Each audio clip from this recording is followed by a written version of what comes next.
I'm joined today by George Farah, who's the founder and executive director of Open Debates and the author of the book No Debate: How the Republican and Democratic Parties Secretly Control the Presidential Debates.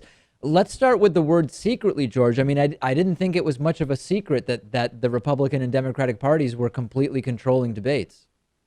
Well, I mean, to be clear, prior to my organization, and don't want to sound to toot our horn too excessively, but prior to the formation of my organization back in 2004, and our securing from a whistleblower secret contracts that were negotiated between the two major party campaigns that revealed the degree and extent of manipulation over the debates, it was not wide public knowledge that the major parties and their candidates actually exerted that much control over the presidential debates.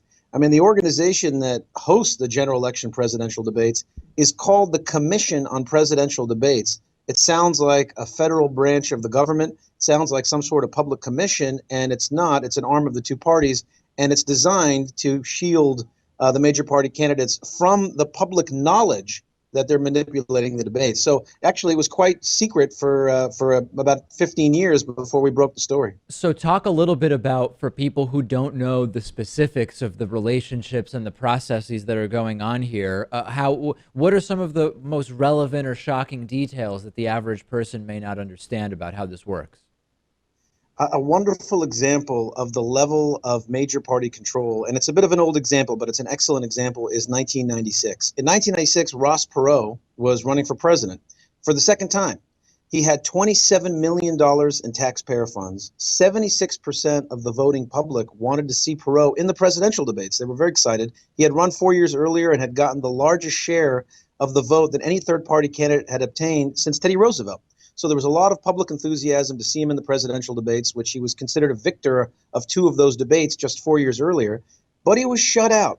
Now, the majority of the public thought, hey, this commission just kept Ross Perot out. There's nothing we can do. But the truth, David, is that his exclusion was secretly negotiated behind closed doors. And what happened is that Bob Dole, who was the Republican nominee, was determined to keep Ross Perot out of the presidential debates because he thought Perot would take more votes away from him. Bill Clinton, meanwhile, was winning by about 20 to 25 points in the polls.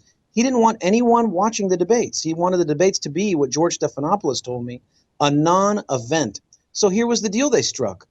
Clinton agreed to keep Ross Perot out of the debates on the condition that they canceled one of the three debates, so there were only two, that they banned follow-up questions from those debates, and that they scheduled the two debates opposite the baseball playoffs to minimize viewership. And so we had this disastrous issue where the most sacred and most important election events in our country, the presidential debates, were watched by the lowest viewership audience ever. The viable third-party challenger that people wanted to see was kept out, and moderators were literally prohibited from asking follow-up questions. And Bill Clinton coasted to victory. So this was all by design, and the millions and millions of American voters had no clue. Had they known the truth, they would have been, I think, particularly angry at the major party candidates, and they would have paid a price in the polls. What's your sense about what has gone on within the Democratic primary debates over the last few months? You know, the sort of coming together of a number of different factors that people are pointing to, saying the debates are basically set up to help the establishment candidate, which in this case is Hillary Clinton, right? I mean, Debbie Wasserman Schultz at the DNC, Hillary Clinton campaign co-chair in 2008, limiting the number of debates initially, although now we have a whole bunch more after the candidates all seem to just say, hey, yeah, we're just going to do it. There's demand for more debates. Scheduling of the debates in ways reminiscent to what you're talking about in your Ross Perot example, holiday weekends, weekends in general, et cetera, et cetera. Give me your analysis of sort of what you've seen in the Democratic primary debates. You know, David, to me, this is a very groundbreaking primary election with respect to debate reform issues. We used to argue for 10 years that, look, the general election debates are controlled by the major parties. They created a private corporation funded by Anheuser-Busch and Philip Morris that seized control of the debates from the League of Women Voters and keeps out third-party voices in challenging formats. And we would say, but guys, why can't you be like the primary debates? The primary debates are usually not controlled by a single sponsor. Dozens of networks and media organizations step forward every 4 years to host these debates. There are usually 20 to 25 debates, and they're inclusive.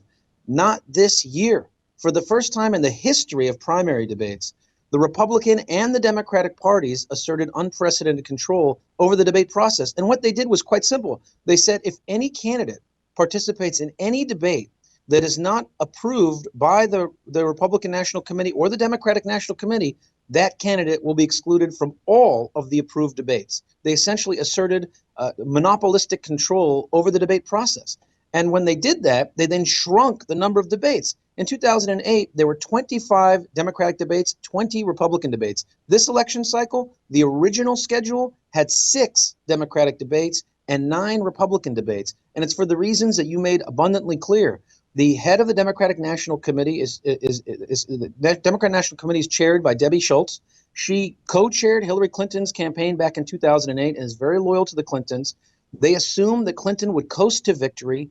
They didn't want to get her battered and beat up in various debates where she'd be attacked by her competitors. And so they just scheduled the minimum possible number of debates on weekends and holidays to avoid maximal viewership and coronate Hillary Clinton as quickly as possible with maximal protection from her. It was only when Hillary faced a surprising and vibrant challenge from Sanders and realized that she needed the debates in order to beat him that Debbie Schultz allowed the candidates to schedule an additional 3 or 4 debates for the election cycle. But for Hillary Clinton's need for those debates, they would not exist. And it's outrageous to have a politically partisan organization, the Democratic National Committee, that's not just partisan in that it favors its candidates, it's particularly partisan this election cycle in that it favors a specific candidate controlling the single most important election events in the primary process. And the Republican side, it was not as bad, but it's still bad. You had the largest number of candidates running in the history of the Republican Party, 17 candidates. And yet, instead of having 20 debates, they scheduled 9 of them. And they excluded a lot of candidates with illustrious political careers, Lindsey Graham, Bobby Jindal, Rick Perry, from the primetime debates. These guys were, from day one, relegated to these undercard debates that attracted 1/3 of the viewership of the primetime debates, and that effectively terminated their candidacy. It shouldn't have been that exclusionary from day one. So let's talk a little bit more generally about the idea of opening up the not primary debates, but the national debates.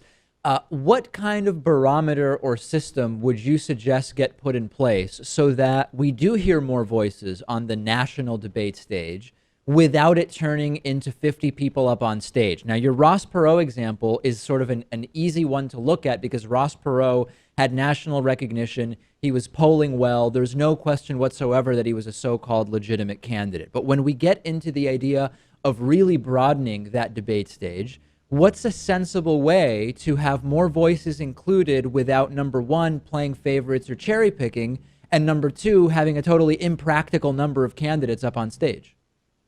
It's a great question, David, and we don't take the position that this is an absolutely simple answer. I mean, we understand that the wrong thing here is to fill the stage with dozens of candidates without a realistic chance of victory and prevent the general public from learning about the 2 or maybe 3 candidates that actually have a chance of becoming president. And our organization doesn't advocate, by the way, for third parties or independent candidates. We just advocate for the debates to reflect the will of the American people. We have 40% of the public now considers them as independent. 60 years ago, it was just 20%. The parties used to have 80% of the lock on voter loyalty. Now they only have 60%. So there's a growing appetite for an alternative. And we think the debate stage should permit that. To get specific on the criteria, right now, the Commission on Presidential Debates has announces a criteria that says 15%. The only way a candidate can get on the debate stage is if they get 15% in pre-debate polls. And it's been a long time since a third-party candidate was polling at 15%. Since the history of presidential debates in 1960, that was the first presidential debate, only one candidate, John B. Anderson in 1980, reached 15% in pre-debate polls, and he got 16%. That's it. No one else has made it. No one else. And the consequence of this, of course, is mass exclusion of candidates. If you're going to use a poll to find out who ought to be included in the presidential debates, why not ask the simple question, who do you want included in the presidential debates? When you apply that criteria, and that polling question has been asked by independent polling firms in every election cycle since 1988, when you apply that criteria, you never get in a single election season more than 4 total candidates, including the major party candidates. For example, in 2000, most Americans wanted to see Al Gore, George Bush, and Ralph Nader and Pat Buchanan. And again in 2004, they wanted to see Ralph Nader. Since then, a majority of voters have not sought the inclusion of any third party candidate because they haven't met that threshold. So it's a bit of a manipulative trick to say we're going to force the general public, a third party candidate, to reach 15% in pre-debate polls, when if you're really relying on polls and you really believe in democracy, you need to give voters the right to make that choice as to who they want to see in the debates. And after that first debate, after every candidate that the majority of voters want to see that participates in that first debate, we have no problem them raising the hurdle for the second debate to 5%, then the third debate to 10%, and the fourth debate to 15%, which is the commission's threshold, and leaving it there. But to shut out voices that a majority of Americans want to see from that very first debate is fundamentally anti-democratic. But George, the one thing I missed was what would the initial threshold be? Because you said it could eventually get to 15%, but what would the initial threshold be? The first debate threshold would simply be a poll that says if a candidate is on a majority of ballots in the country that they can win electoral college majority, and a majority of Americans want to see them in the debates, they ought to be included. But so you're saying but a majority of Americans, so 51% of Americans have to say they want them included in the debate.